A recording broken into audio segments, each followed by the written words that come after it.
来看国际新闻，美国宣布和乌克兰正式签扩散协议，两国要设立中建投资基金，并紧要让乌克兰的经济搁活起来。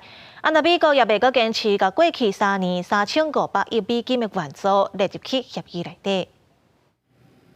美国财政部31日发布声明，讲美国会伫乌克兰新的矿山开发案享有优先权，佮会资助乌克兰建好中建。另外，承认为2022年2月，罗西亚全面入侵乌克兰开始，对乌克兰的国防援助。声明的用词比川普政府以前的发言展现对乌克兰更加侪支持，佮提起任何捌对罗西亚战争机器有资金物资援助的国家也是个人，拢袂使为乌克兰的中建得到任何利益。Today's agreement signals clearly to Russian leadership that the Trump administration is committed to a peace process centered on a free, sovereign, and prosperous Ukraine over the long term. It's time for this cruel and senseless war to end.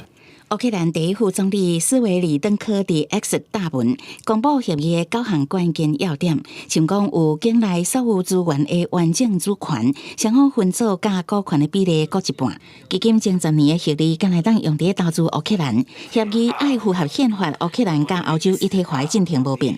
美国会协助吸引新的投资甲技术。也佮有基金的收益甲去向全部免税，其中上大突破就是美方放弃本来主张，美国坚持甲过去3年3500亿美金的援助纳入协议内容。The American side can count new military aid to Ukraine. I repeat, only new aid as a contribution to the fund. 川普迄暗接受美国媒体电话访问的时阵表示，会甲支付签协议是希望有保障，无想要互人当作叛逆。公司新闻汪慧文编译。